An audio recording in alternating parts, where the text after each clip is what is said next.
30 जून को पूरा झारखंड हूल दिवस के रूप में मनाता है, क्योंकि इसी दिन संथाल हूल का आगाज हुआ था। झारखंड के भोगनाडीह गांव के 4 भाई सिद्धो, कानू, चांद और भैरव ने हूल क्रांति का आगाज किया था। ये संघर्ष था साहूकरी और महाजनी व्यवस्था के खिलाफ। ये ईस्ट इंडिया कंपनी के खिलाफ सीधी लड़ाई थी। इस पूरे संघर्ष में कदम से कदम मिलाकर लड़ी थीं सिद्धो, कानो, चांद और भैरव की बहनें फूलो और झानो भी। हूल क्रांति की नींव भले ही 30 जून 1855 को रखी गई थी, लेकिन इसकी पृष्ठभूमि तैयार हो रही थी इसके 90 साल पीछे 1765, जब मुगल बादशाह शाह आलम द्वितीय ने बंगाल, बिहार और उड़ीसा की दीवानी ईस्ट इंडिया कंपनी को सौंप दी थी। इसके बाद संघर्ष और शोषण का ऐसा लंबा चक्र शुरू हुआ जो आखिरकार हूल क्रांति के रूप में सामने आया। आमतौर को हूल को लोग महाजनी प्रथा के खिलाफ संताल आदिवासियों का सहज आक्रोश कहते हैं, लेकिन ये पूरा सच नहीं है। ऐतिहासिक दस्तावेज इस बात की गवाही देते हैं कि हूल क्रांति महाजनी और साहूकारी प्रथा तथा ब्रिटिश ईस्ट इंडिया कंपनी की शोषणकारी नीतियों के खिलाफ संताल आदिवासियों का सुनियोजित संघर्ष था। एक रणनीति के तहत ये क्रांति की गई थी। क्रांति के नायक सिद्धो, कान्हू, चांद और भैरव की जन्म तिथि को लेकर कोई स्पष्ट ऐतिहासिक दस्तावेज नहीं मिलता।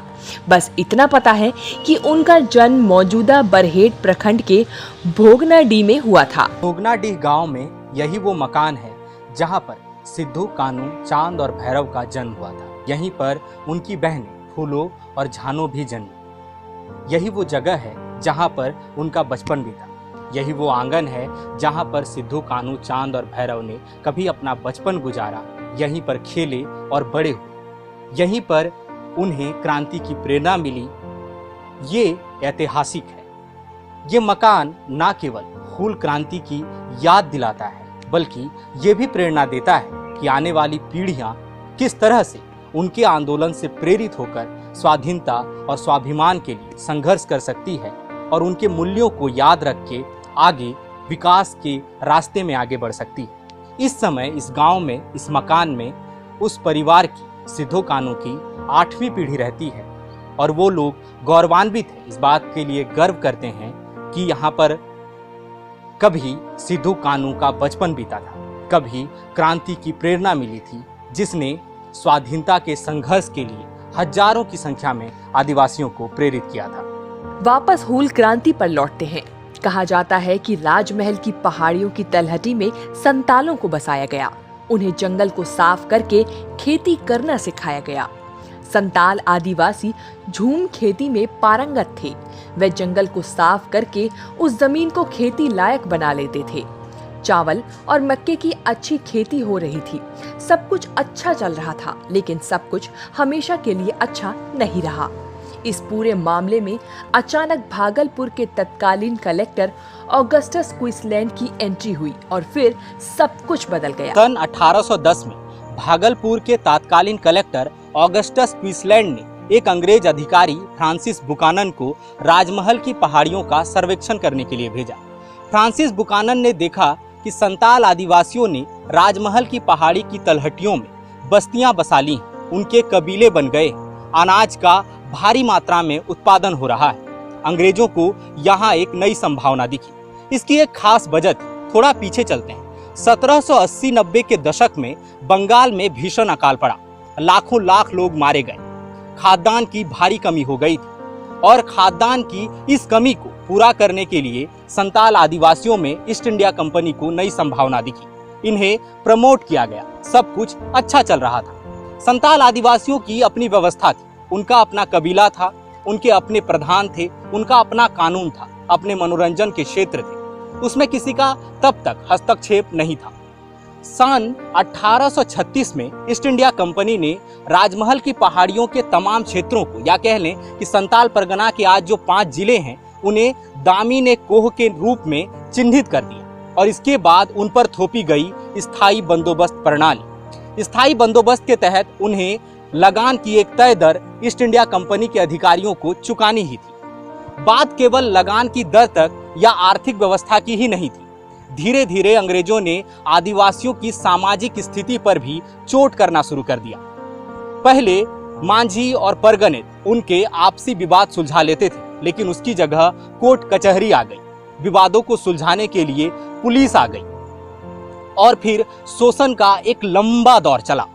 आदिवासी इस नए हस्तक्षेप से बिल्कुल डिस्टर्ब हो गए। उन्हें काफी परेशानी हो रही थी इस नई व्यवस्था से तालमेल बिठाने में, क्योंकि ये शोषण का नया हथियार था। इस बात ने संताल आदिवासियों को बुरी तरह से आक्रोशित कर दिया। सिद्धू कान्हू चांद भैरव तक भी ये बात पहुंच रही थी और ये आंदोलन की बड़ी वजह बना। भोगनाडीह में संतालों पर जुल्म की पहली कड़ी था स्थानीय दरोगा महेश लाल दत्त। महाजनों और साहूकारों की सरपस्ती में दरोगा महेश लाल दत्त आदिवासियों पर बहुत जुल्म ढाता था। क्रांति की शुरुआत में सबसे पहले कानून ने दरोगा महेश लाल दत्त की हत्या कर दी। इसके बाद पंचकठिया के 5 बंगाली महाजनों की हत्या आदिवासी क्रांतिकारियों ने कर दी। इसके बाद आमड़ापाड़ा में महाजन कीनाराम की हत्या कर दी गई। भोगनाडीह से शुरू हुई हूल क्रांति की आग जल्द ही साहिबगंज, भागलपुर, कहलगांव, पाकुड़, आमड़ापाड़ा, प्यालापुर, संग्रामपुर और जामताड़ा तक फैल गया। ईस्ट इंडिया कंपनी ने संताल आदिवासियों को स्थायी बंदोबस्त की लगान व्यवस्था के साथ बांध दिया था।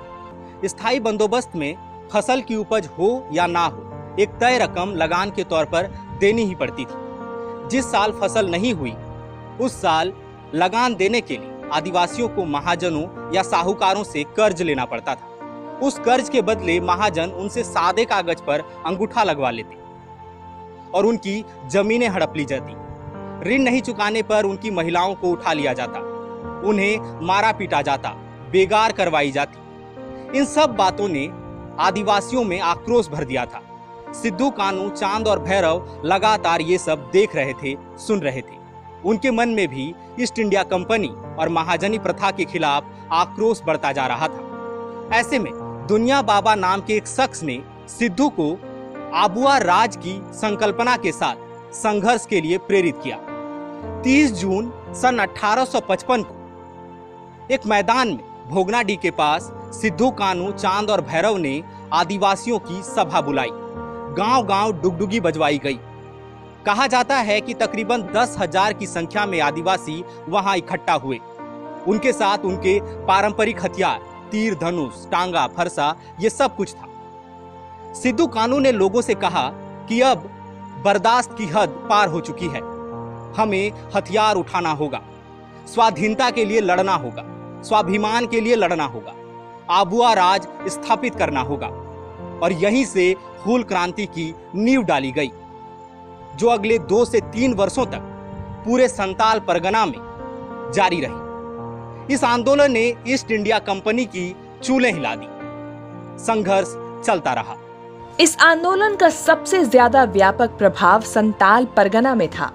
गुरिल्ला युद्ध नीति में पारंगत संताल क्रांतिकारी वीरों ने ईस्ट इंडिया कंपनी के सिपाहियों को कड़ी टक्कर दी, सरकारी कार्यकालों को फूंक दिया, शोषण का प्रतीक बने दस्तावेजों को जला दिया, महाजनों और साहूकारों की कोठियों पर हमला किया, अंग्रेज अधिकारियों के बंगले जला दिए।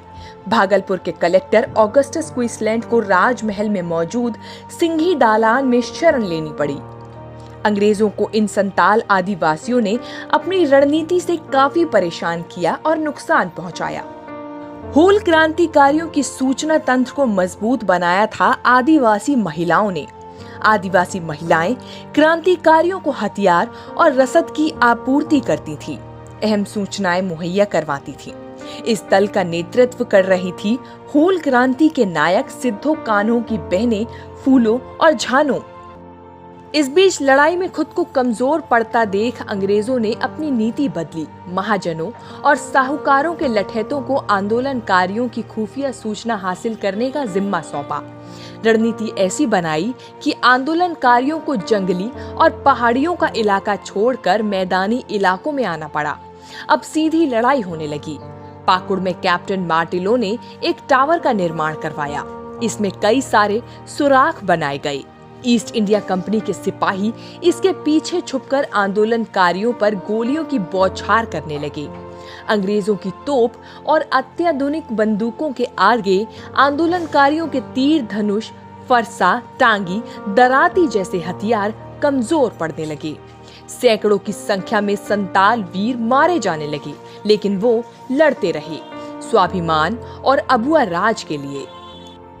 हूल आंदोलन भोगनाडीह से निकलकर साहेबगंज, कहलगांव, भागलपुर, रानीगंज, संग्रामपुर, आमड़ापाड़ा, जामताड़ा तक फैल चुका था। हूल क्रांति के जितने भी सिपाही थे वो ईस्ट इंडिया कंपनी के सिपाहियों के खिलाफ लगातार संघर्ष कर रहे थे। मैदानी इलाकों में सीधी लड़ाई चल रही थी। राजमहल की पहाड़ियां संग्राम का क्षेत्र बनी हुई थी। इसी बीच संग्रामपुर की लड़ाई में अपने हजारों साथियों के साथ चांद और भैरव शहीद हो गए। इस बीच कान्हू भोगनाडीह में युद्ध नीति तैयार कर रहे थे। आगे की रणनीति बनाई जा रही थी। उसी समय किसी ने धोखा किया। कान्हू को पकड़कर धोखे से मार डाला गया। क्रांति के नायक सिद्धू उस वक्त जामताड़ा के ऊपरबंधा गांव में थे, जहां से उन्हें गिरफ्तार कर लिया गया और ईस्ट इंडिया कंपनी के सिपाही उन्हें पंचकठिया लेकर आए, जहां उन्हें फांसी दे दी गई। संघर्ष का समापन हो गया। हूल क्रांति का दमन कर दिया गया। लेकिन इस क्रांति ने आदिवासियों के मन में क्रांति की जो ज्वाला जगाई, संघर्ष के लिए जो प्रेरित किया था, अबुआ राज का जो संदेश दिया था, वो अनवरत कई सालों तक चलता रहा। बायोम डॉक्टर बनने का है सपना, मगर सही गाइडेंस की है कमी, तो आए बायोम। रांची में सिर्फ मेडिकल की तैयारी के लिए एक बेहतरीन संस्थान, नीट और एम्स की तैयारी के लिए सन 2001 से मेडिकल प्रिपरेशन के लिए सबका भरोसेमंद संस्थान बायोम, इनू एवं नगरटोली, Ranchi. thefollowup.in. Like, share and subscribe. www.thefollowup.in